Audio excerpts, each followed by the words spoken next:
بله خانم بفرمایید. بله فرمایشی داشتین؟ برو ببین اون زن با بچه تو باغ با کی کار داره. زن با بچه؟ همچی کسی رو نداریم. چشم با اجازه.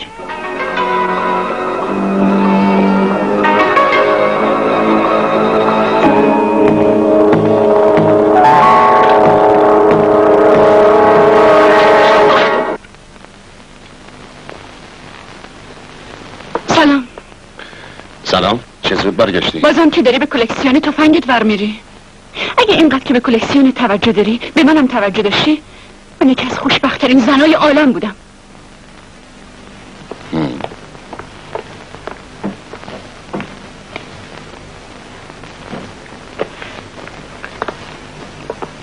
ببینم پری، برای چی ناراحتی؟ من دوست ندارم ببینم صورت قشنگت اخمالود باشه. این 6 ماهی که با علی جناب آشنا شدم خوب به اخلاقت پی بردم. مردی هستی هوسباز. چی میگی پری؟ زن برات حکم عروسکو داره. هر چند وقت یه مرتبه دلتو میزنه و میذاری میری سراغ یه نفر دیگه. فکر میکنم سوء تفاهمی شده و الا خودت خوب میدونی که نکنه. حالا فهمیدی برای چی عصبانی هستم؟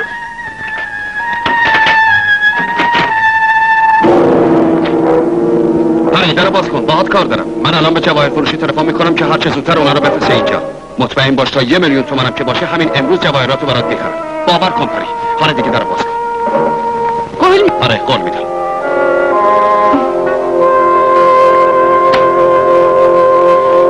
بیا عزیزم. قربان اجازه هست؟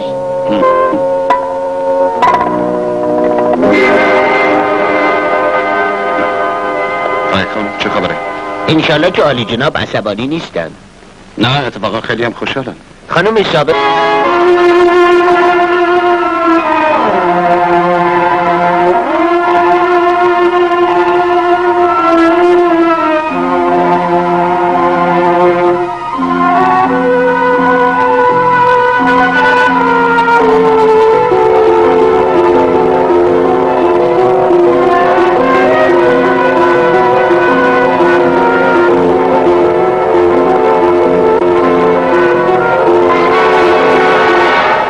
اینجا مگه بهت نگفته بودم که نباید تو خونه من پا بذاری؟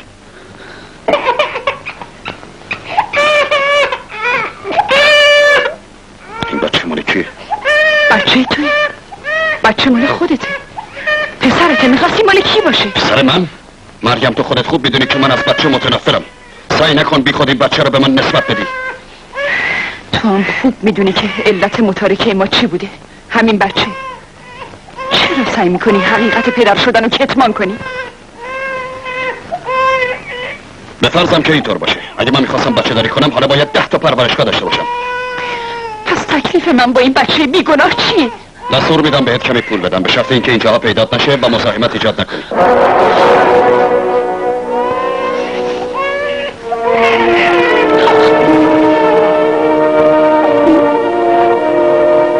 این زن اینجا چیکار داره؟ چیزی نیست عزیزم.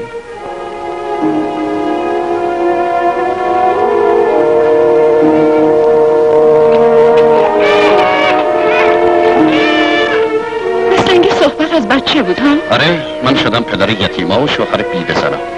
چرا بی جهت وقت خودتو با اینجور زنا تلف میکنی؟ راست میگی خانم. منم مثل شما یه روز تو همین اتاق و میونه این همه تجمل زندگی میکردم. اگه شما معشوقه اون هستین من زنش بودم. خانم محترم، در و دیوار پر زرق و برق این خونه از این ماجراها زیاد دیده. امیدوارم شمایی که امروز به من طعنه میزنین فردا زن دیگه ای به بدبختی و در به دریای شما لبخند نزنه. بسته دیگه صدا تو خفه کن. تقی خان، تقی خان. بله قربان. بله قربان. کمی پول بهش بده بره.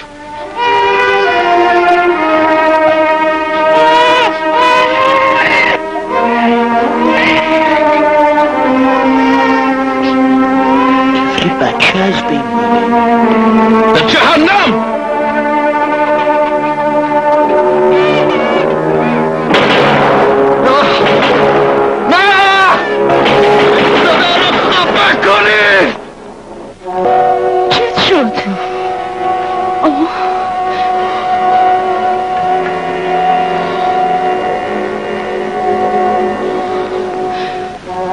عزیزم، اگر صدای گریه بچه ناراحت شدی میشه این صدا رو خیلی ساده خفه کرد.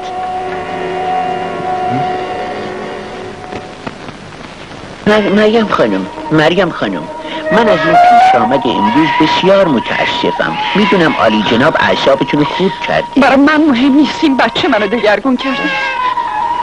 اون هنوز نسبت به گذشته منو فرخ قضاوت بد میکنه. من و برادرش با هم نامزد بودیم. وقتی فهمید اینقدر نقشه ریخت تا ما رو از هم جدا کرد. اونو فرستاد به آمریکا و در غیبتش منو برای خودش عقد کرد. و حالا که یه بچه تو دامنم گذاشته هنوز نسبت به من اون سوء ظن داره. معذرت میخوام خانم، شما تو این خونه به من خیلی محبت کردید. چه کنم که کاری از دستم بر نمیاد. فقط میخواستم خواهش کنم امانتی رو که پیش من گذاشتیم بگیریم.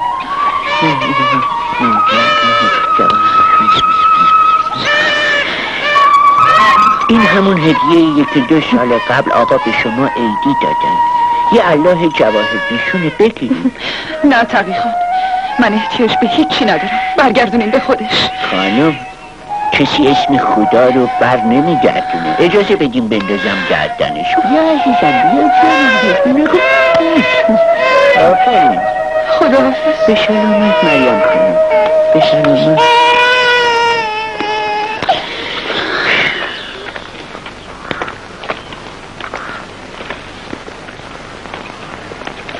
مراد علی؟ بله. من خیال دارم برای مدتی طولانی به مسافرت برم. تمام کارهای دهکده رو به عهده تو واگذار میکنم. باید سعی کنی کشاورزا خوب زندگی کنن، سهمشون رو زیاد کن. و به مهد جعفر قلی هم برای بدهش زیاد فشار نیار. اون مرد خوبیه. ولی قربان عالی جناب چی؟ ایشون خلاف شما فکر میکنه. امور دهکده مربوط به منه. هیچ کس نباید دخالتی بکنه. تمامی کشاورزا شما رو به خاطر همین قلب رؤوف دوستتون دارن. اگه بفهمن که خیال مسافرت دارین تمامشون قصه دار میشن. خب دیگه سفارش نمیکنم. خدافظ. به سلامت. سلام قربان. سلام. چیه قیافت گرفته است؟ مریم تاج خانم اومده بود با آقا ملاقات کنه ولی آقا... مریم؟ خب چی شد؟ آقا با بد وضعی بیرونش کرد. خدای پسرم بهش داده. حالا کجا رفت؟ نمیدونم. دنیای خدا بزرگه. بیچاره رفت که خودش و بچه‌ش رو توی یه جای این دنیا گم بکنه. که اینجا بود؟ جلوی پای شما همین چند دقیقه پیش. جیب کجاست؟ اونجا تو گاراژه.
این همین. ولی باید چیکار کنیم؟ معلومه دیگه، باید سر به نیستش کرد. مگه به پری خانم قول نداده بودی؟ خیلی خب پس بگیره هر کاری بخوای بکنی. چرا میدیش به من؟ تو این کارو قبول کردی. ولی حق و حساب به هر دومون میرسه. باید با هم بچه رو آخه بکشیم. من که تا حالا آدم کشی نکردم. مگه من کردم؟ یالا معطل نکن، باید زود خبرشو ببریم.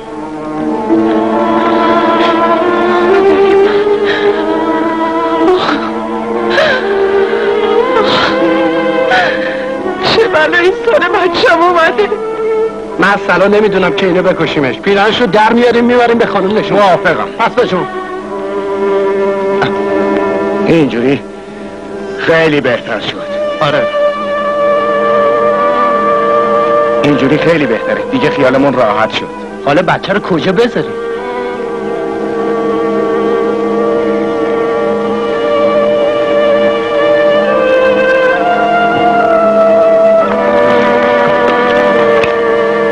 گوش کن.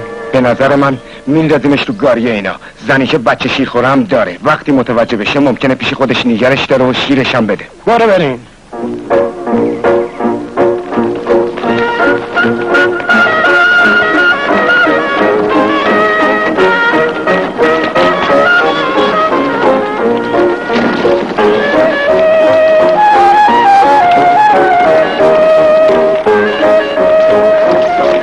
باشه دومن تا دست و بال اون بند نشده بریم. بیا بریم.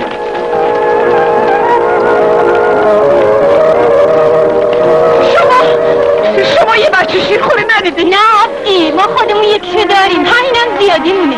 وای دیگه چه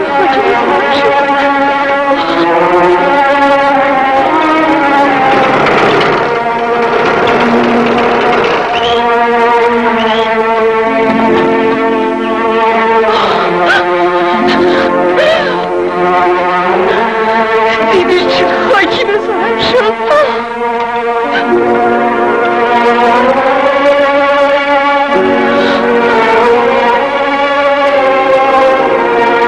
سلام.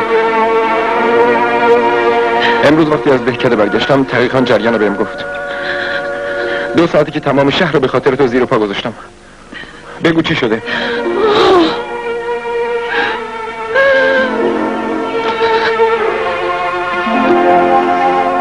چرا حرف نمیزنی؟ بچه کجاست؟ نمیدونم دزدیدنش بردنش نمیدونم. یعنی کی دزدیدش؟ نفهمیدم. تو رو به خدا کمکم کن. بچه‌مو پیدا کن.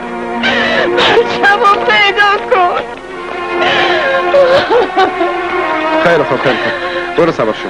من به اینجا واردم. هر طور شده پیداش میکنم.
به زمین نور باشونه. یکی گندم میکنه اون یکی گندم میبره، هر کسی کار میکنه زندگیشو میگذرونه. توی صحرا میشینی گل گندم میچینی، همه وقت و همه جا میکنیم شکر خدا. توی صحرا میشینی گل گندم میچینی، همه وقت و همه جا میکنیم شکر خدا.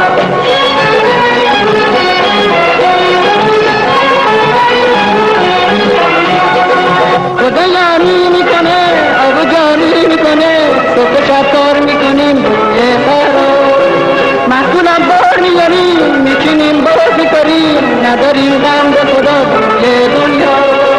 همه اسیر و جوون مهربونه دلمون، بده بارون به زمین آسمون آسمون.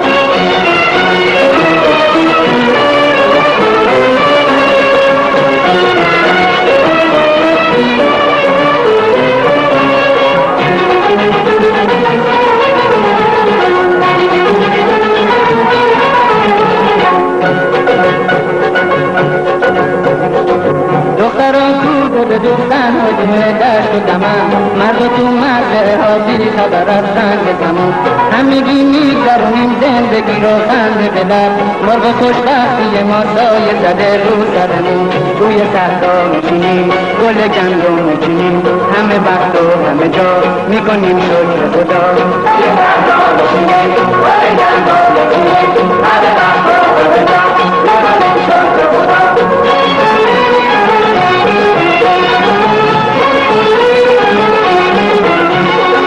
خدا یاری میکنه آب جاری میکنه، صبح شب کار میکنیم یه خرا، محصولم بار میاریم میچینیم بازی کنیم، نداریم غم به خدا توی دنیا.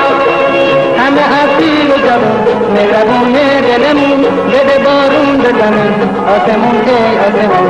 توی صحرا میشینیم گل گندم میچینیم، همه وقت و همه جا میکنیم شکر خدا. جعفر قلی امروز خیلی مشنگ و سر حالی، نکنه گاوت داره گوساله میاره. پدر بیامرز گاو چیه؟ زبونتو گاز بگیرین حرفا کدومه؟ اصلا بود بیلت به رگه طلا خورده. آها حالا که چش سفیدی میکنی بهت میگم، همین روزا زنم یه گوینده لا اله الا الله برام میاره، فهمیدی؟ یعنی دارم بابا میشم. مبارک جعفر قلی، راست میگی. آها شاید تا 2 روز دیگه، تا فردا، تا 1 ساعت، بلکه همین الان از خونه خبر بیارم که آی جعفر قلی زن دردش داره میزاد. من جعفر قلی بیا که زن دردش داره میزد. من جعفر قلی مادرم گفت که بریم زود ماما رو خبر کنیم بیاد. ای خدایا شکر، کاش که ازت چیز دیگه ای میخواستم. آره والا راست، اما نه، هیچی برام بهتر از این نبود. بچه چیزه، برو بریم از سلام. آقا محمد اگه مباشر اومد و سراغ منه گرفت بگو رفت رو برگرده. اگه نیامد چی بگم؟ اگه نیامد برو بابا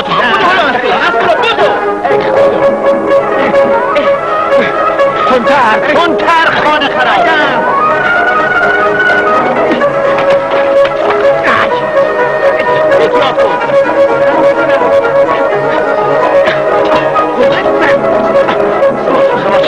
سماشو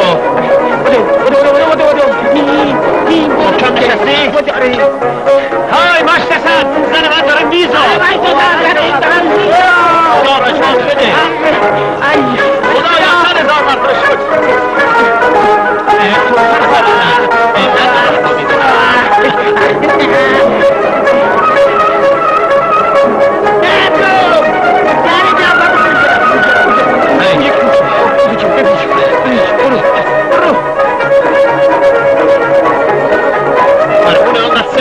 میره تو جوب. نه مواظبم. رسیدیم؟ آره اینجا همینجا.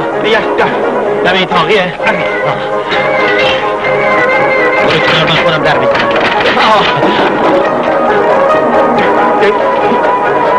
یا الله کربلی. سلام علیکم. سلام خانم دکتر رو میخوایم ببریم سر زاو.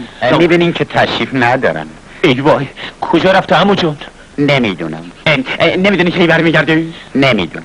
خیلی وقت رفته؟ نمیدونم. آخه مگه تو کپسول نمیدونم خوردی؟ چه نوکری هستی که نمیدونی خانم کجا رفته؟ من نوکر خانم نیستم. منم مثل شما اومدم خانم دکتر رو ببرم بالا سر زنم. آخه منم دارم بابا میشم. حالا دیگه همه دارن بابا میشن. را بریم تا بچه خودش نیومده بریم یه فکری بکنیم. بدو اسدالله. این قابلم هیچ وقت خونه نیست. سوارشو بریم. پنچه آدم های مردم آزاری هستن. حالا چیکار کنی؟ ولش کن، نوبتی هم که باشه نوبت دوچرخه است. پیاده جذب کنیم. سنگین زیرشو بگیر فشار نیاره. مطمئن باش. برو.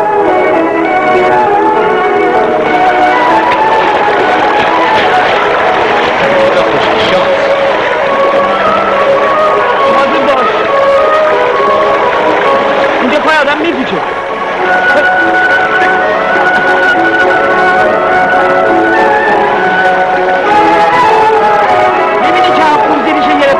سنگینی نکنه. نکنه. بدو. بیا.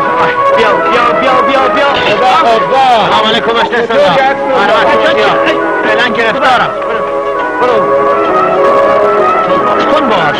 من با این نشدا قهره.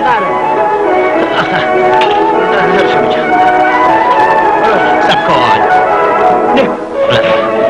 اسدالله از اون بلدی بکش. بر من تا حالا واسه 40 تا بچه ازمی کوفتم. پس چرا معطلی بپر پشت اینو مشغول شو برو. ازونه من ازونه یالا برو. خدا. سلام مادر جون. ماما اومده؟ آره پسرم.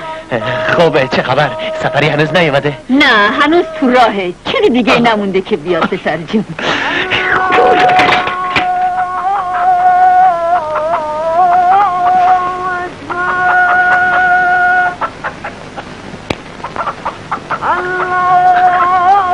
خدایا تو رو به حق 14 معصوم قسم هر چه زودتری زن بیچاره رو نجات بده. الله اکبر الله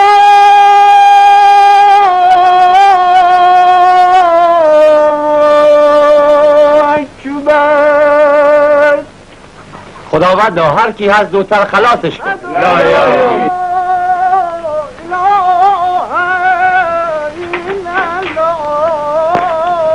بازم هنوز خبری نشده؟ چرا؟ دیگه نزدیکه. پسر یا دختر؟ هنوز که نیومدن. وقتی اومدن بهت خبر میدم. مگه چند تا؟ اگه سومی نداشتی باشه مادر جون 2 قلو هستن. 2 قلو؟ آره. خدایا بازم شکرت. 10 تام که باشن به رضای تو راضی هستم. الهی شکر. من سفرخوری. چیه؟ تو برو ازونه تو بگو. دلم میخواد فوری بگی بچه اومده یا نه؟ نه هنوز تو راه 2 قلو هستن. باریکلا. اشهد ان محمد رسول الله. محمد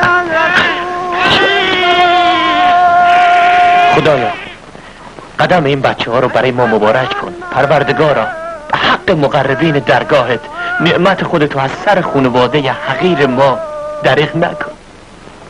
الهی شکر. اشهد ان علی ولی الله.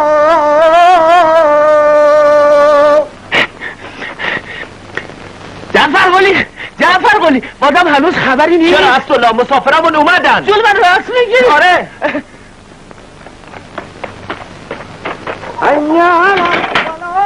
جعفر قلی برو یه ماشین یه چیزی خبر کن بیار. مگه چی شده؟ چیزی نیست. بچه ها سالمن آره مادر. بچه ها سالمن اما حال مادرشون هیچ خوب نیست. حرف بزن مادر. حال کوکب چطوره؟ نکنه بلای سرش اومده باشه. اگه زود به شهر نرسونیمش ممکنه زبونم لال خطری داشته باشه. خدایا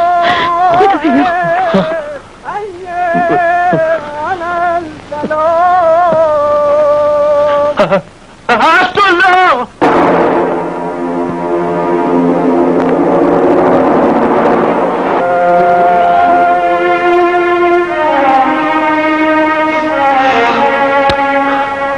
جعفر قلی دیگه قصه فایده نداره. عوض گریه فکر بچه ها رو بکن. آره اتفاقا تو همین فکرم که چطور این بچه های بی مادر رو نگهداری کنم. اونا پرستار میخوان، مادر میخوان. بالاخره همون خدایی که جون بهشون داده نونم بهشون میده. آره یالا پاشو بریم خونه. پاشو بلند شو بریم. خدا صبرت بده. ای خدا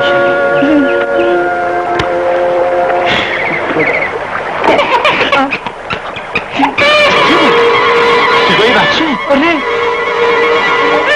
اونجا نگاه بریم ببینیم چیه. بودو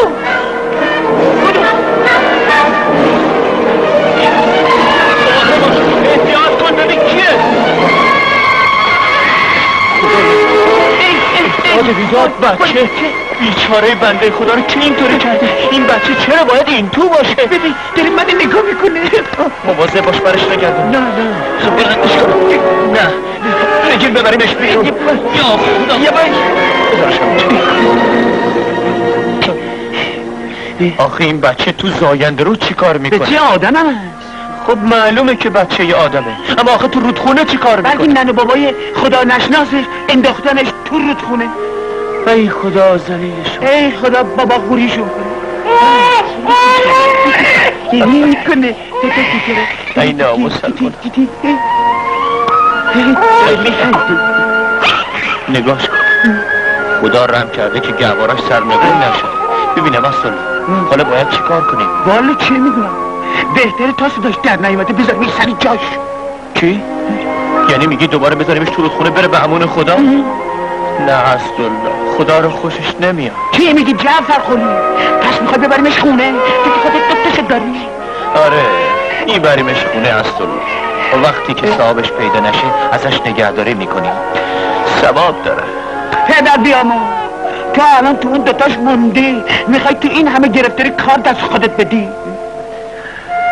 خدایا خودت آگاهی که من چه مصیبت بزرگی دارم.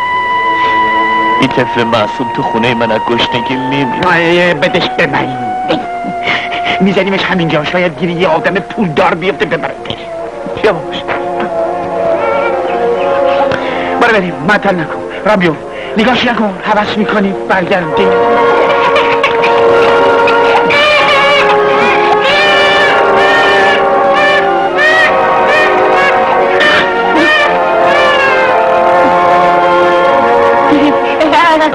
آخه بنده خدا ما که کسی رو نداریم از تو پرستاری بکنیم.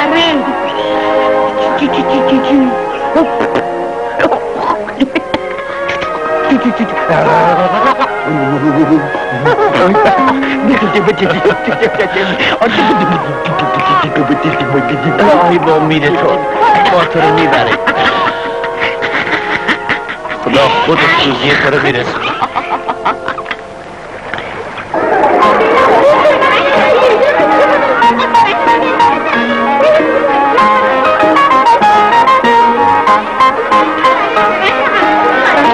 شما حالتون خوبه ها؟ ببینم نازی کمی آرامش پیدا کرد خانم. شما خودتون مادر هستید و میدونید الان این زن رنج دیده کی میکشه. اگه وسیله پیدا بشه که اینجا بمونه بزرگترین خدمت رو به یه مادر کردیم. سعی میکنم. اون تو این پرورشگاه هم با امیدن که بالاخره بچهش پیدا میشه و هم به خاطر اینکه با اطفال اینجا سرگرمه رفته درداش تسکین پیدا میکنه. نازی خانم بدینش به من یه دفعه. مرسی.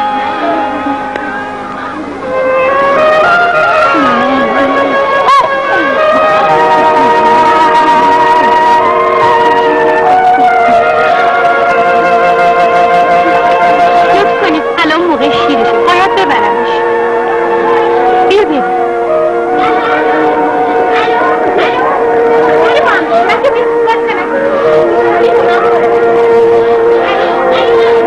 فکر میکنم بهتره بذاریم به حال خودش. موافقم، اون اینجا میمونه. خیلی متشکرم. بهتره برم جریانو به خودشم بگم. خب من دیگه میرم. پس من چی؟ تو اینجا میمونی. ازت متشکرم. تو برای من خیلی زحمت کشیدی. مهم نیست، وظیفه‌م بود. منو تنها میذاری؟ نه من همیشه پیش تو هستم.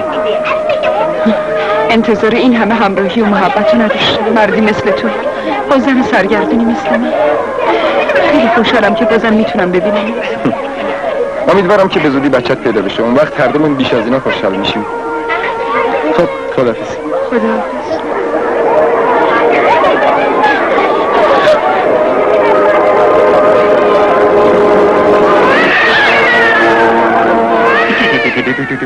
جوری نکن. تفلک اینجا مثل خونه خودت ها، یه وقت غریبی نکنی یا برای من تو اون دوتا هیچ فرقی نداری. حالا از جلا واسه پسرم شیر حاضر میکنه. خب داره حاضر میکنی.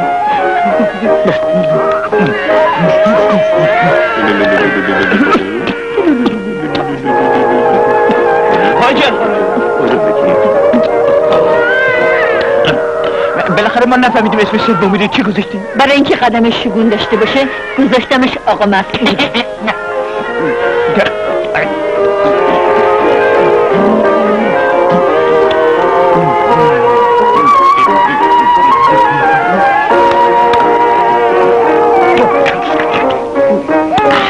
جعفر قلی چیه مادر؟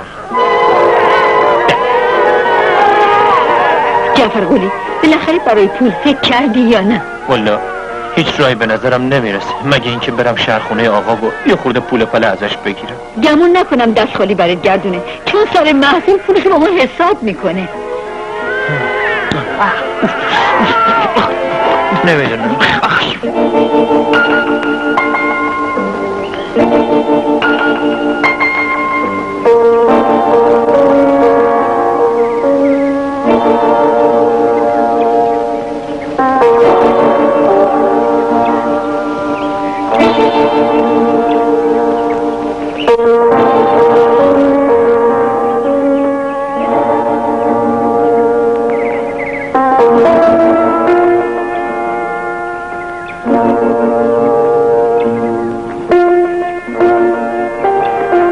علی جناب وقت دارین دو کلمه با هم صحبت کنی؟ فکر نمی‌کنم با هم صحبتی داشته باشیم. بالاخره هر طوری که حساب بکنین فعلا منم جزو خانواده بزرگ شما هستم. لازمه گاهی راجع به مسائل خصوصی خودمون با هم حرف بزنیم. وقت زیادی نمیگیره. چی میخوای بگی؟ علت مخالفت شما با من چیه ها؟ من که جای کسی رو توی این خونه پر نکردم. مسائل خصوصی برادرم به من مربوط نیست. ولی خانم محترم من به تمام موضوعاتی که به امور مالی ما مربوط میشه دخالت میکنم. خیلی خوب پس متوجه شدین چی میخوام بگم. بله ولی برادرم حق نداره بدون اطلاع و رضایت من حتی یک شاهی برای چیزی و کسی خرج کنه. مثلا اون جواهراتی که میخواست برای شما بخره، شما توقع دارین من ساکت بمونم؟ بله اصلا نفس ندارم. شما از لحاظ اخلاق و رفتار با برادرتون خیلی فرق دارین و این باعث تعجبه. خانم محترم برادر من در مورد زن خیلی نقطه ضعف داره. اون امروز از طرفی به شما دستور خرید جواهرات گران قیمت میده و از طرف دیگه زن و بچه‌شو با بیرحمی از خونش بیرون میکنه. ولی من میتونم شما رو وادار کنم که از رأی خود. خواهش میکنم خودتون کنترل کنیم. هر چی باشه فعلا شما به برادر من تعلق دارین. آدم عجیبی هستین. از این به بعد میدونم از چه راهی با شما روبرو بشم.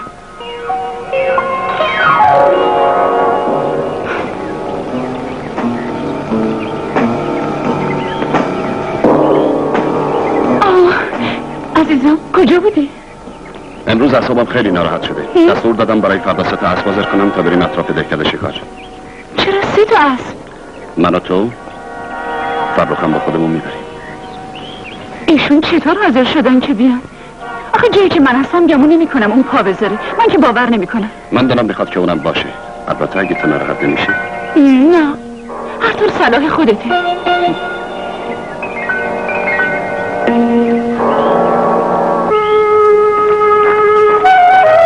قربان سلام عرض میکنم. سلام. خیلی خوش اومدین. حالا چطوره گوییم به مرحمتتون بد نیستیم. وقتی اهالی فهمیدن که شما برای شکار تشریف میارین همه خوشحال شدن و آمادن که بیان دستبوستون. لازم نیست. علی جناب حوصله ملاقات کسی رو نداره. بله دوست ندارم هیچ کس مزاحم باشه قربان شما اختیار داره.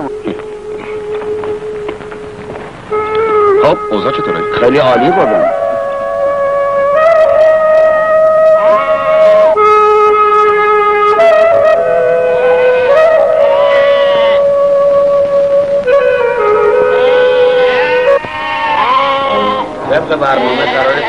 قسمت 2 تا چاه عمیق زده بشه. گوشنده باشه خب. آره عزیزم، وضع اینجا به کلی عوض میشه.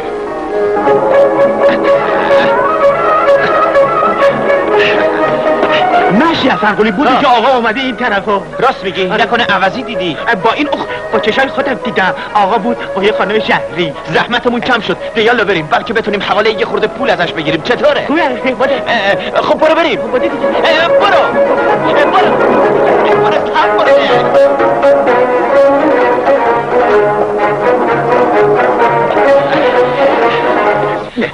سلام علیکم قربان. سلام جعفر قلی، حالت چطور؟ شکر خدا، بد نیستم. دعاگوی شماییم. از کار زندگیت راضی هستی؟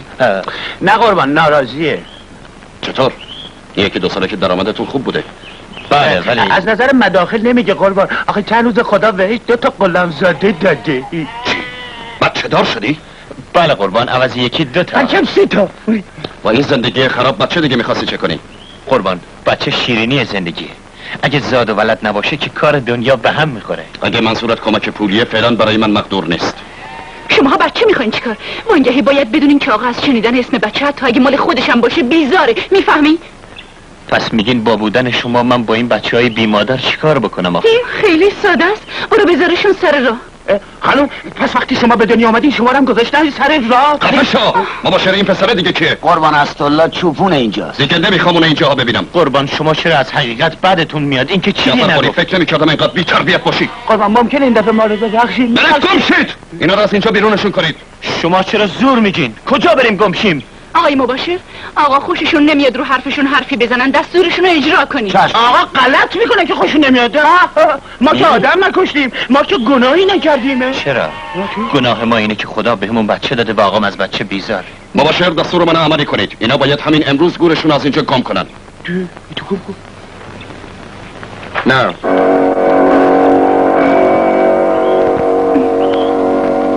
این دستور شما نباید اجرا بشه. اگه شما از بچه بدتون میاد دلیلی نیست که کسی بچه به دنیا نیاره. فرخ 100 بار گفتم که تو کارای من دخالت نکن. ولی اینطور که من فهمیدم این بدبخت زنش مرده، بچه‌هاش بی سرپرست شدن. اون وقت شما با نهایت بیرحمی دارین از خونه و کاشونش بیرونش میکنین.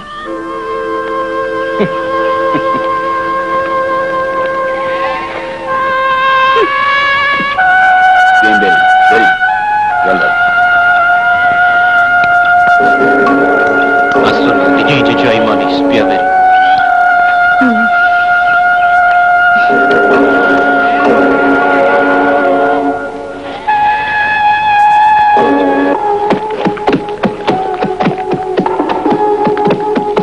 آره مواظب باش زیاد دور نری. خیلی خوب.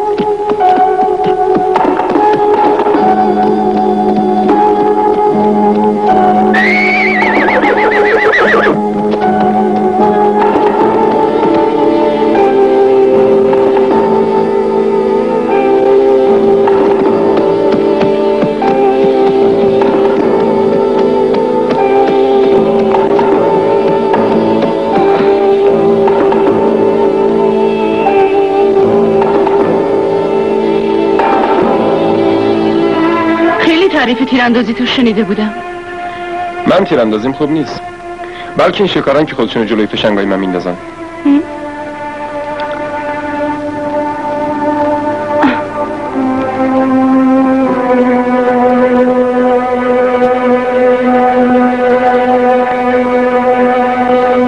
مسئله تو شکارچی ها هست که میگن شکارچی خوب هرچی تو شکار حیوانات شانس داشته باشه تو شکار زنا خیلی بد شانسه. ولی من اساسا از سردوش بدم میاد، چون دوست ندارم دنبال اینجور شکاره بودم. مگه اینکه شکار با پای خودش به طرف من بیاد.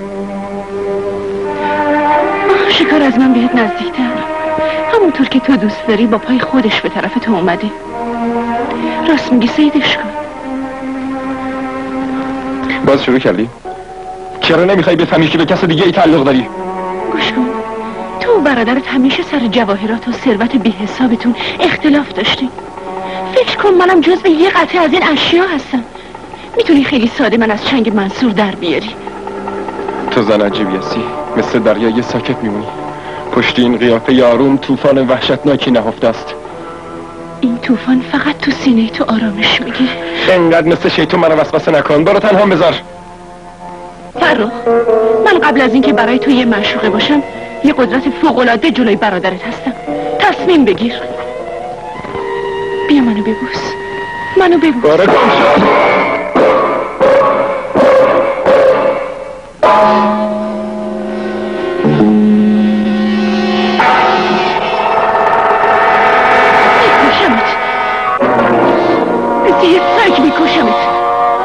پری بچه نشو.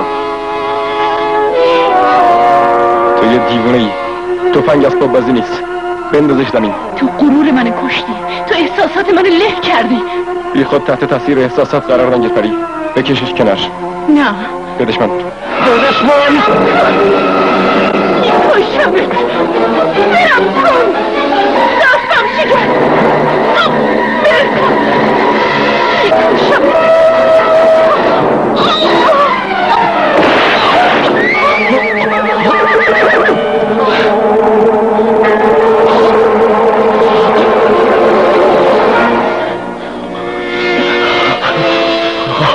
متاسفم. باور کن تقصیر من نبود منصور. همه چی رو میدونم. بالاخره این زن کار خودشو کرد. فورا منو برسون بیمارستان.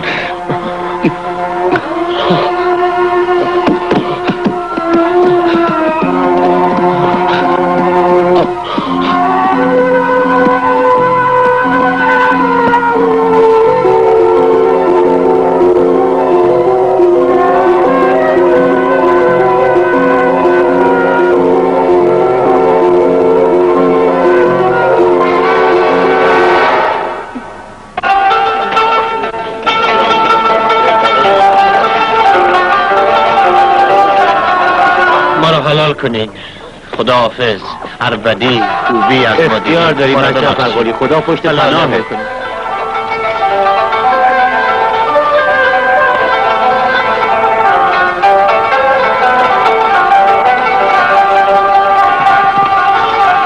بیا بگیر مادر. نظر گریه بکنه. اون بچه ها کن. اون جان جاشون راحته. گریه نکنه لای قربونته. مواظب باش. مراد علی خان خداحافظ. هر بدی هر خوبی از ما دیدی حلالمون کن. جعفر قلی خودم هم از این پیش آمد خیلی ناراحتم. نمیدونم چرا آقا یهو تصمیم به این کار گرفت. به خدا اگه دل من به رفتن شما راضی بشه. عیبی نداره دیگه شده. شما چه تقصیری داری؟ خداحافظ.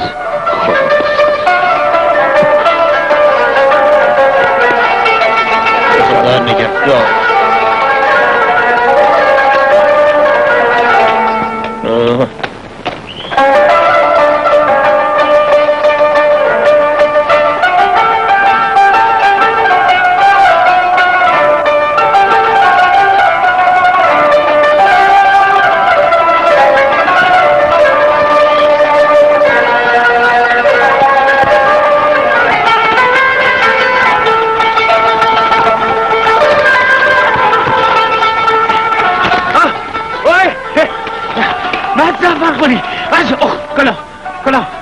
عبدالله کجا بودی؟ اگه نمیدیدمت خیلی رنج میبردم. چشم نداشتم رفتن شما رو ببینم. ببین عبدالله من دلم نمیاد تو رو همینطوری ترک کنم، اما بالاخره چاره ای نیست. منم میخوام با شما بیام. نه عبدالله تو برگرد. تو نمیتونی همراهی چرا من جعفر قلی آقا من چطور میتونم جای شما رو دیگه خالی ببینم؟ من به بچه ها اون سیرسم. عبدالله آخه سرنوشت ما معلوم نیست. ما باید چندین فرسخ راه بریم. من سربار شما نیستم. به اندازه تو هم قوت و غذا آوردم. هر جا که رفتی کار میکنم و خرج خدا در بیارم. باشه عبدالله حالا که تو دلت میخواد بیا بریم. بیا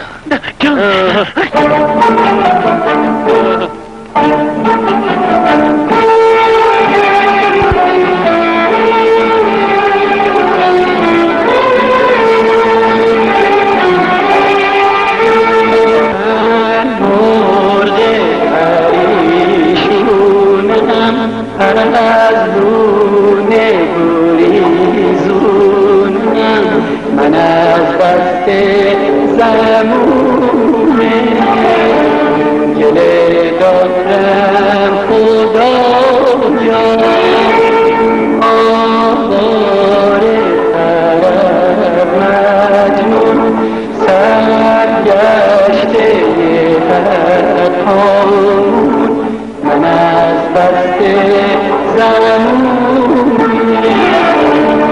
دل دارم خدا شبم تاره دل از داره قراری ندارم خدایا خدایا دلونه روی دلم کوره تو این افسرده شبها تو این دل مرده شبها شبم تاره دلم زاده قراری ندارم خدایا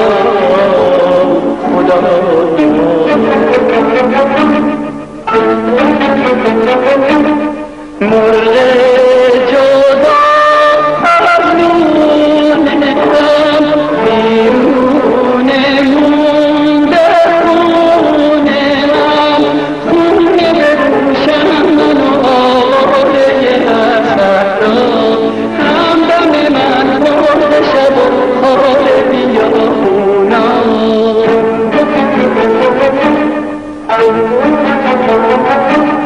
آتیش زدن به جون من بیرون شد آشیون من هر جا میرم دست فلک راه من بسته شکر کنم ناله کنم دم زده و بسته دیگر دلم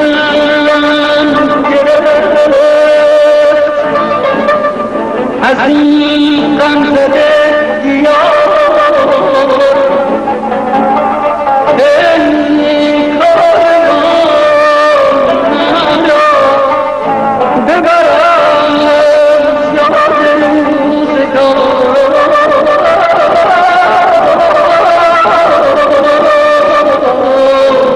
جان من مرده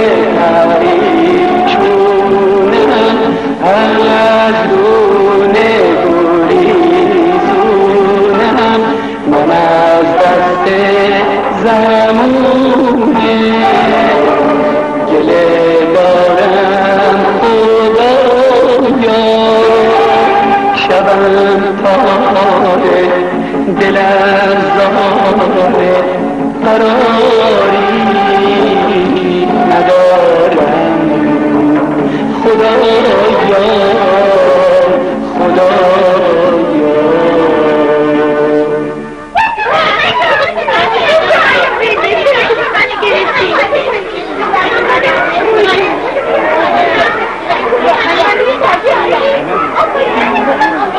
سلام خانم.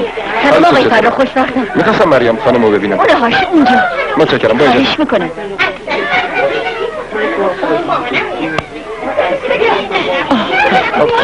باری کلا دختر خوب، برو اونجا عزیزم، برو. سلام. سلام فرخ. از این که میبینم با بچه ها سرگرمی خوشحالم. منم از دیدن تو خوشحالم. بالاخره موفق شدم حکم استخدامتو از وزارت آموزش و پرورش بگیرم. چه خبر خوبی برام آوردی. آموزگاری شغلیه که هر کسی به داشتن اون افتخار میکنه. از همین فردا مشغول کار میشی. ولی من با این بچه ها آموز گرفتم. جدا شدن از اینا برام خیلی مشکله. یه مربی چه به اطفال خدمت کنه چه به نوآموزا فرقی نمیکنه. خب البته همینطوره. به هر صورت من هر پیش آمدی و که به نفع بچهای مردم باشه با آغوش باز استقبال میکنم. حالا دیگه به زمین آبا و اجدادیت برگشتی، چرا قصه میخوری؟ آخه دلم از بچه هام بر نمیگرده. میدونی که نگهداری بچه بی مادر اونم 3 تا خیلی مشکل. از خدا غافل نباش، خودش حفظشون میکنه. خب مشت زاغلی، من دیگه برم. برو به سلامت. از فردا صبح آسیناتو بزن بالا و تو مزرعه مشغول شو. خدا حافظ برادر. برو فکرشم نکن. چی؟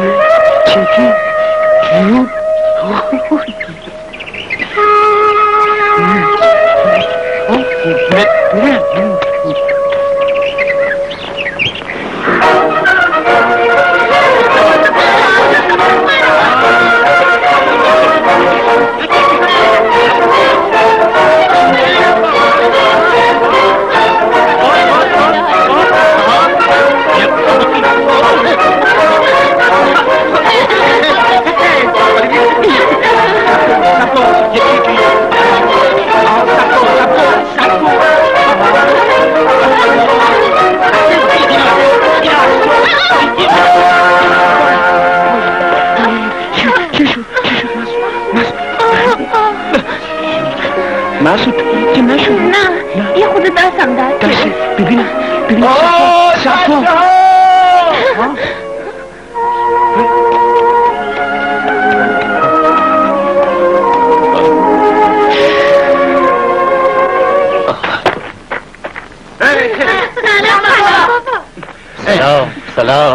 سلام چی شده بابا؟ هیچی مسعود تا بازی میکرد تنابش پاری شده یه دفعه خوردش زمین. مسعود جایی که درد نمیکنه؟ نه بابا. خب الحمدلله. بیاین تو بغل من خب مگه شما نمیخواین برین مدرسه؟ دیرتون میشه ها. نیم ساعت دیگه وقت داریم. راستی نگفتین بچه ها واسه بابا چه نمره آوردین ها؟ بابا حساب من امروز شد 20. منم لیستم شد 20. خب بابا من 2 تا 20 آوردم، یکی از انشا یکی هم از اخلاق. باریکلا بچه ها بابا رو خوشحال کردیم. باریکلا 100 مرحبا. راستی تو چی هست دادا؟ تو چه نمره آوردی؟ بالا معلم اکابره به من بیشتر از 2 نمیده، میگه صفرشو بعدم میدم. راستی بابا آقا معلممون گفت امروز یه خانم مدیر از شهر میاد، خدا کنه مدیر خوبی باشه، خوش اخلاق باشه. ببین مسعود همه این معلمان و مدیرا خوب و خوش اخلاقن، شما باید خوب باشید. راستی بابا این بچه خدا قولی یه چیزی بگو، تا یه چیزی میشه ما رو مسخره میکنن، میگن شما مادر نداریم، همش ما رو اذیت میکنن. غلط میکنن میگن، شما به اونا کاری نداشته باشید. خب شب از این حرفا برین کیفاتون رو بردارین و برین مدرسه، دیرتون میشه. بدوین ببینم. بریم بچه ها بریم.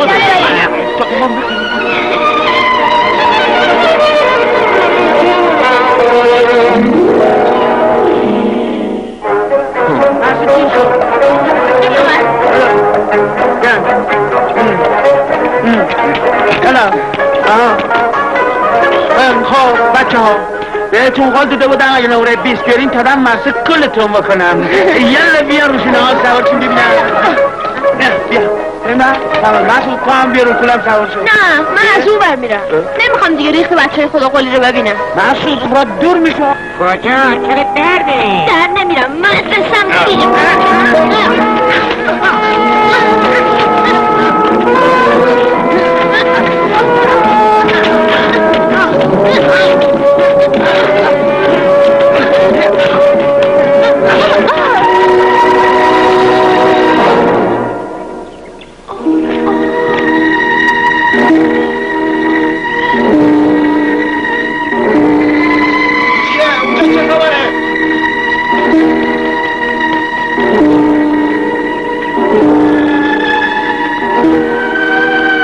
خیلی خوب پاشو ببینم.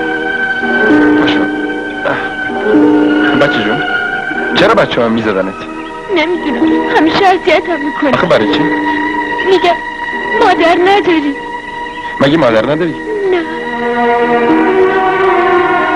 خیلی خوب بید نداره بچه جون، ناراحت نشو. برو دستورتو بشورو برو مدرسه. بگیش اینم کارت.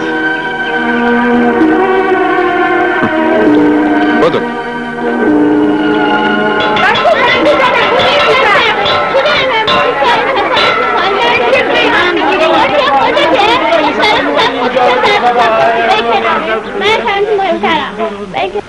بچه‌های عزیز، همین امروز خانم مدیر جدیدی از شهر اومدن. امیدوارم شما برای ایشون بچه‌های خوب و درسخونی باشید.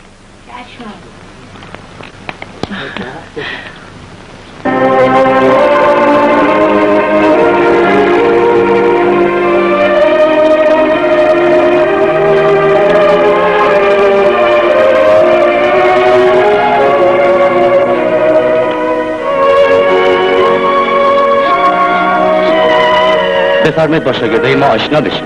خواهش میکنم. بفرمایید.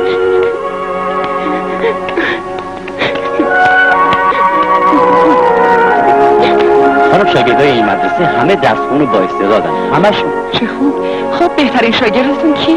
همه خوبن، ولی شاگرد ممتاز ما مسعود پسر جعفرخوری. ممکنه اونو به من معرفی کنی؟ بله. اون پسری که میگفتم همینه خانم. مسعود چی شده؟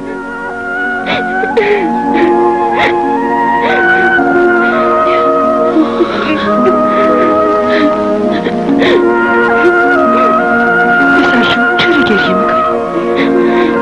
چرا صورتت زخمی شده ها؟ چیزی نیست.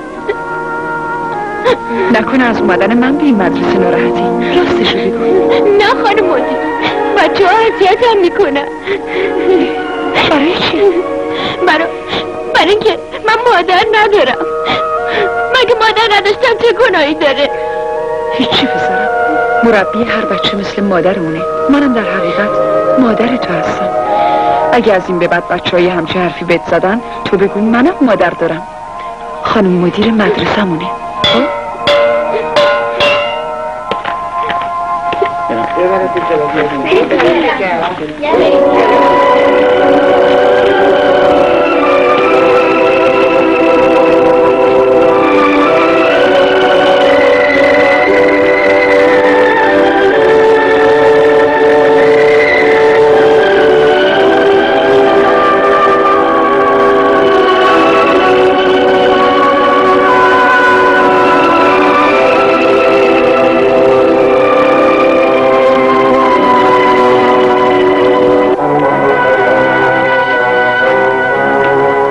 سلام. خب به تبریک میگم. متشکرم. برای انجام وظیفه شهر و روستا فرقی نمیکنه، مخصوصا برای تو. فرخ، تو تنها کسی هستی که هیچ وقت منو تنها نذاشتی. من تا آخر عمر به تو مدیونم. انتظار همچین حرفی رو نداشتم. من همیشه خودم موظف میدونستم که بیام پیش تو. من باید امروز به پشت کوه برم. چند روز دیگه برمیگردم و میام سری بهت میزنم. سعی کن روز دوشنبه هفته آینده اینجا باشی، چون بچه‌های اینجا تصمیم دارن به افتخار روز مادر جشنی ترتیب بدن. بد نیست تو هم باشی. بله. حتما میام. خداحافظ. خداحافظ.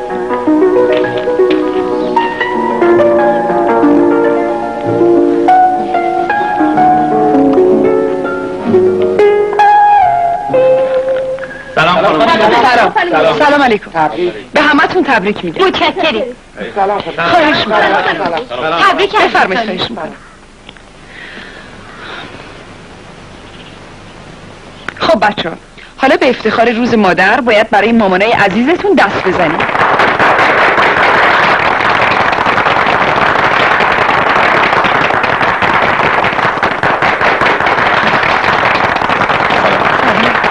چقدر به موقع اومدی؟ امروز به مناسبت روز مادر بچه‌ها برنامه‌های مخصوصی رو اجرا میکنن. خوشحال میشم. خیلی خوشحال میشم که استعداد هنری شاگردای مدرسه شما رو ببینم. راستی برای مسعود، اون شاگرد ممتاز که میگفتین برنامه‌ای در نظر نگرفتین؟ اتفاقا چرا؟ اگه اجازه بدین همین الان آماده است که ترانه اجرا بکنه. خیلی خوبه. با اجازهتون. خواهش میکنم. بیا فرخ، بشین.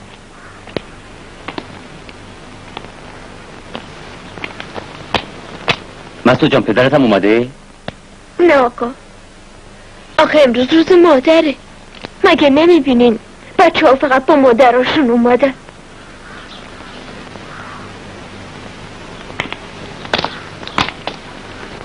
شروع کن. روز مادر. مادر.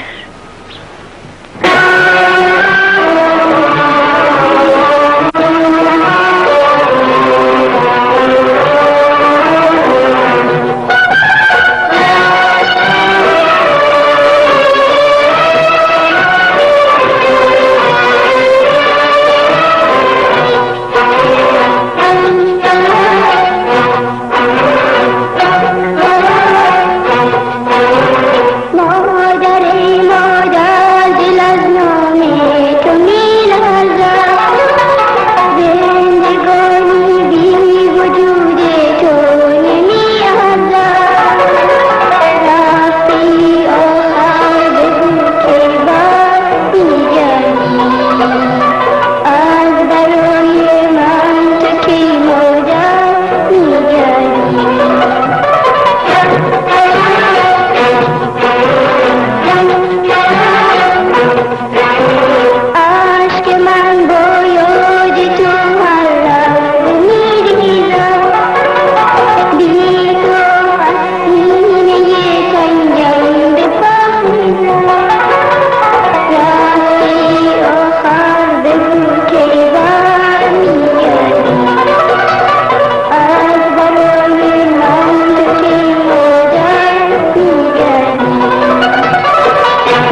گریه نکن پسر جون.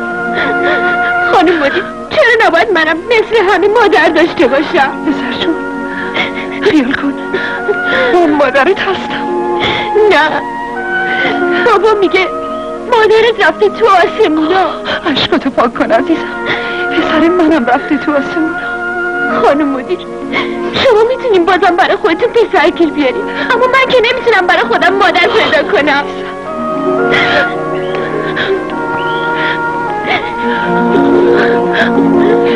آره بلند شو، برو خونه لباساتو عوض کن. تو نباید گریه کنی عزیزم. برو. من انقدر هر روز میرم بالای کوه تا مادرمو تو آسمونا پیدا کنم بیارمش پیش خودم.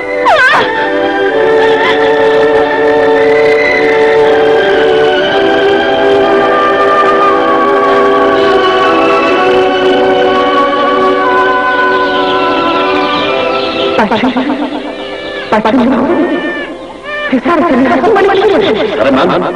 مریم تو خودت خوب میدونی که من از بچه منفرم. سعی نکن بی خودی بچه رو به من نسبت بدی.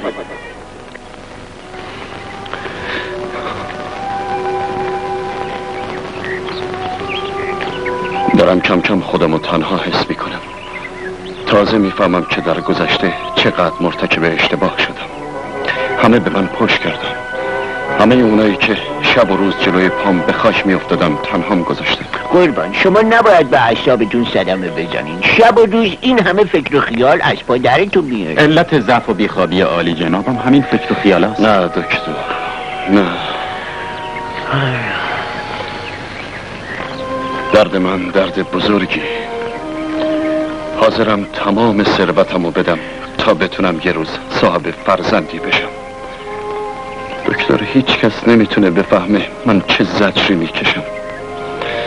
کاش اون تیر لعنتی به قلبم خورده بود و من از این زجر کشنده نجات میداد. قربان حالا راحت باشی. اگه درد شما درد بی فرزندیه من با اطمینان عرض میکنم که پسر شما زنده است و در همین شهر و همین استان زندگی میکنه. نه ممکن نیست من بتونم دوباره زن معصوم و بچه بیگناهمو پیدا کنم. چرا قربان؟ ممکن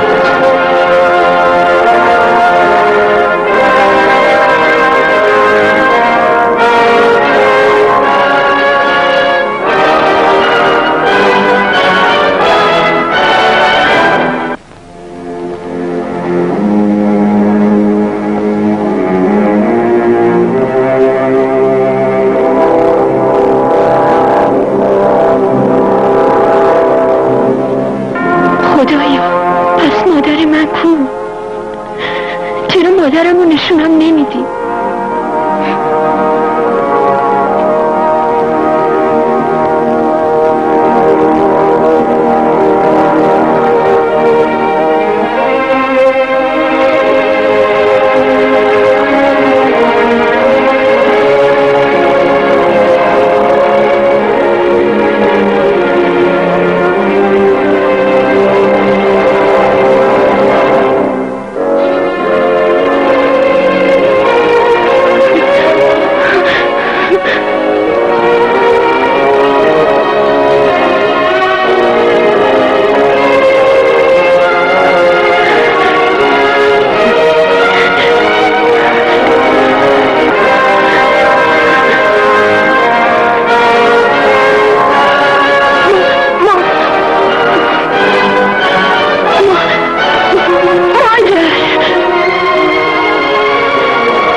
مسعود هنوز حالش بده. دکتر گفته باید حتما نسخه‌شو بپیچم. آخه خیلی پولش میشه. منم دیگه به جای رابردار نیستم. مادر اینقدر قصه نخور. من دارو ندارم گردن بنده که اسم خدا روش نوشته شده. ببر شهر بفروش و کارتو را بنداز.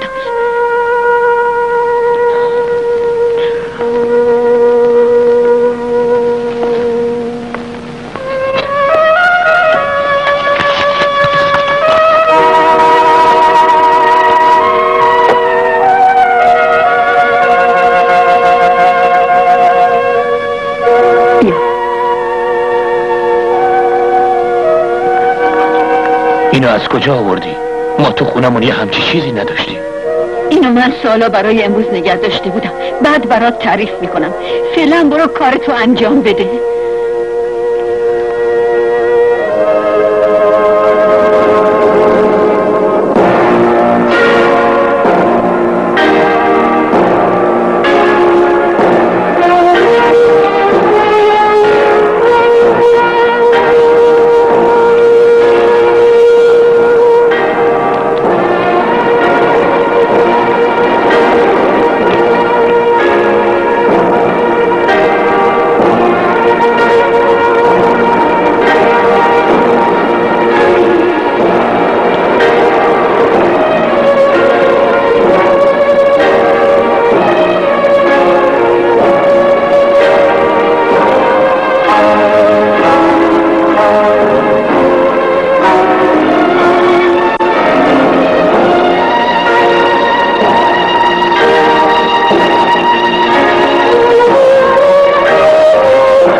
دیگه جایی نیست که زیر پا نذاشته باشم. برای من یقینه که گم شده هم بلایی به سرشون اومده. منم از این جریان بسیار متاسفم. قربان، تلفن با شما کار داره. میبینی که من دیگه با کسی کاری ندارم. بله. چی؟ از آگاهیه، با خودتون کار داره. از آگاهی؟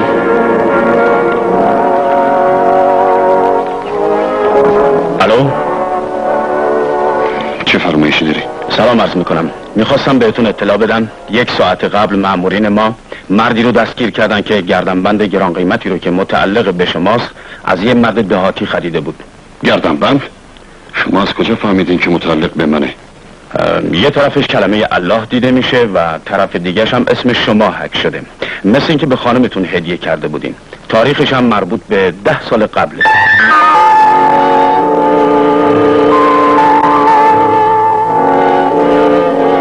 الو؟ الو؟ چرا سکوت کردیم؟ آقای کارگاه، اون مرد دهاتی کی؟ الان کجاست؟ اینطور که خریدار اظهار کرده اون مرد دهاتی بعد از گرفتن مبلغی پول به دهکده‌اش مراجعت کرده.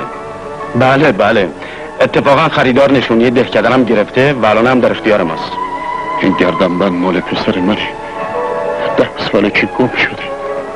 من به وسیله اون میتونم پسرمو پیدا کنم. خواهش میکنم گردنبند رو نگه دارین، من الان خودم میام. بسیار خوب، اشکالی نداریم. خوشحالم که این پیش آمد باعث میشه شما پسرتون رو پس از 10 سال پیدا میکنید. منتظرتون هستم. خداحافظ.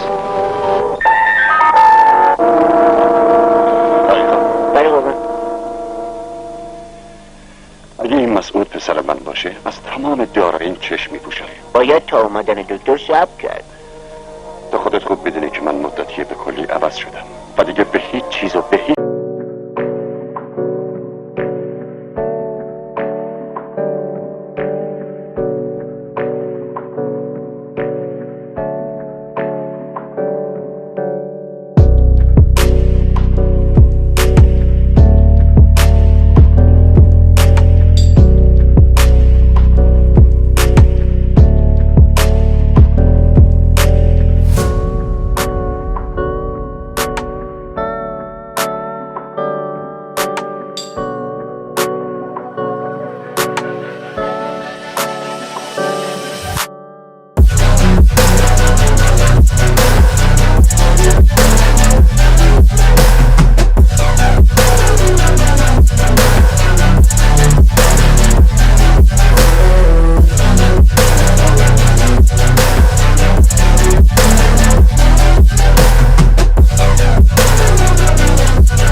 مادر این بچه بیاد ببینه که پسرش گم شده چه کنیم؟ شما الان احساس میکنید که یه پدر هستید، بنابراین بهتر میدونید که من چی میخوام بگم. بقیده من بهتر بود قبل از کشف حقیقت و اطمینان کامل از آوردن این بچه خودداری میکرد. دقیقا. اگه دکتر جواب منفی بیاره من دیگه باید تمام آرزوهامو با خودم به گور ببرم. به من الهام شده که مسعود پسر منه، به هیچ قیمتی نمیذارم برگرده.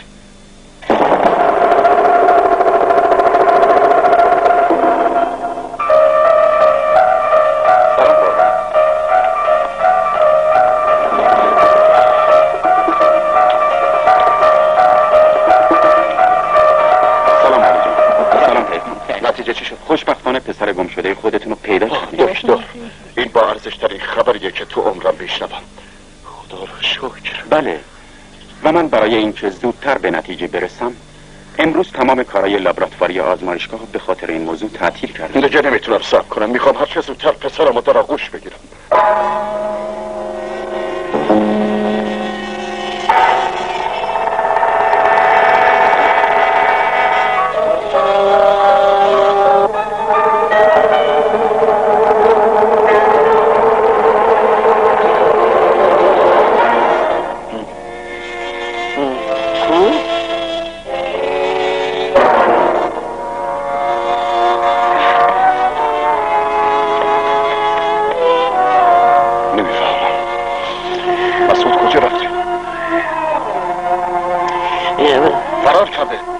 نذاریم بریم. ممکنید 2 مرتبه به ده برگشته بریم. مثلا نکنین، باید دوباره به طرف دهکده حرکت کنیم.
بریم پیداش کنم. خدایا جز من و تو هیچ کس از سرگذشت این بچه باخبر نیست. دیگه نای رفتن به جایی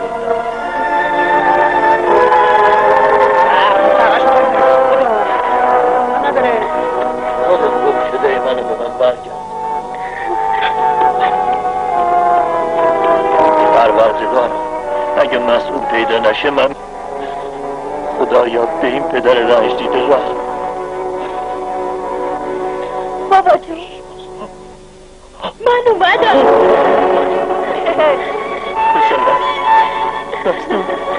پسرم تو کجا بودی؟ کی تو رو برده بود ها؟ من نفهمیدم، یه دفعه چشمامو باز کردم دیدم توی خونه شیک هستم، لباسای قشنگ تنم کردم. یه وقت شنفتم که از پشت در یکی به یکی دیگه میگه مسعود پسر منه. خب دیگه چی؟ منم یواشکی پا شدم و فرار کردم. خوب کردی پسرم، خوب کردی. بابا جون دلم واسه خانم مدیرمون خیلی تنگ شده، اون برای من مثل مادر میمونه، خیلی بمونه. حالا اون کجا؟ بیچاره خانم مدیر وقتی فهمید تو گم شدی پاورینه شد و در به در افتاد دنبال تو. خب بهتره راه بیافتیم بریم به همه خبر بدیم که تو پیدا شدی. یالا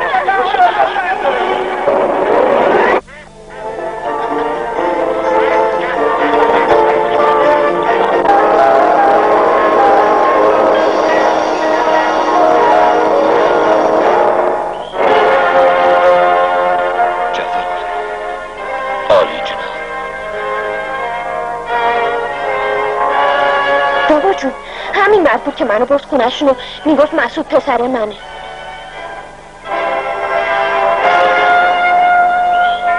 پس پدر این بچه تو هستی؟ شما هنوز دست از اذیت و آزار بر نمیدارین؟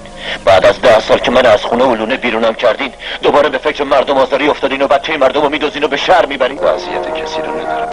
منو به چشم سابق نگاه نکن. من مرد پشیمون و درمونده ای هستم. اومدم مسعود پسرمو ببرم. مسعود پسر تو؟ نه تو اشتباه میکنی. اون پسر تو نیست. این پسر حقیقی من جعفر بود. 10 ساله که اون گم شده. من این بچه رو با مادرش از خونش بیرونشون کردم. تا امروز از سرنوشتشون اطلاعی نداشتم. شما دروغ میگین. این جگرگوشه منه. نمیتونم قبول کنم. من نمیتونم قبول کنم. مسعود. نه من دروغ نمیگم. آقای دکتر میتونن نتیجه آزمایشاتو بهتون بدن. باور کن جعفر بود. آزمایشات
بابامو زجرش میدین.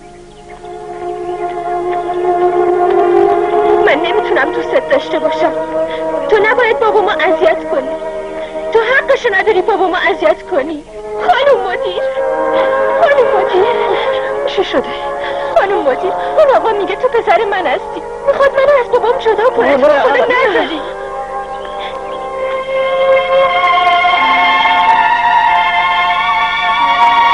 مریم خدای من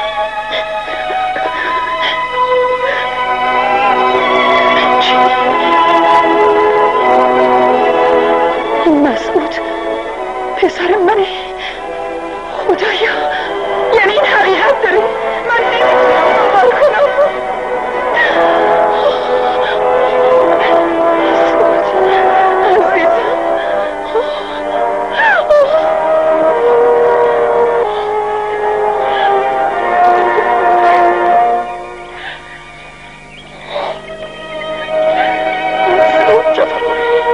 فکر میکنم دیگه حالا باور میکنی که من راست میگفتم.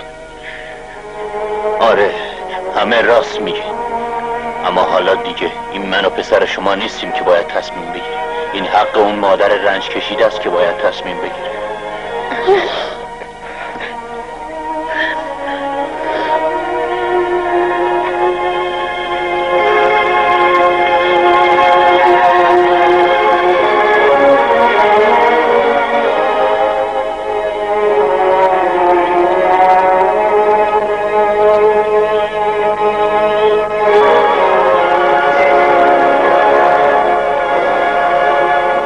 ببخش مریم، من به تو و برادرم فرخ خیلی بد کردم. امیدوارم اجازه بدیم منم توی این خوشبختی شما شریک بشم. مسعود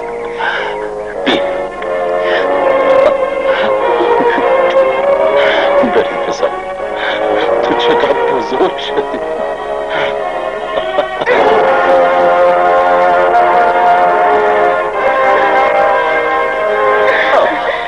بابا جون گریه نکن، من بی تو مادر بزرگ هیچ کجا نمیرم. خدا مسعود خیلی بسر خوبیه، خیلی خوبه. مسعود تو باید با پدرت بری. من تا اینجا وظیفم تموم شد. برو مسعود جون برو. جعفر قلی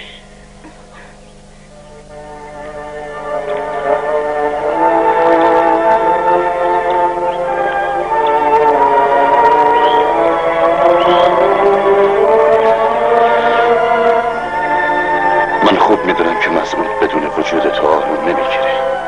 تو هم به علاقه و زندگی خودت برگرد. همه منتظرت هستن جعفر قلی.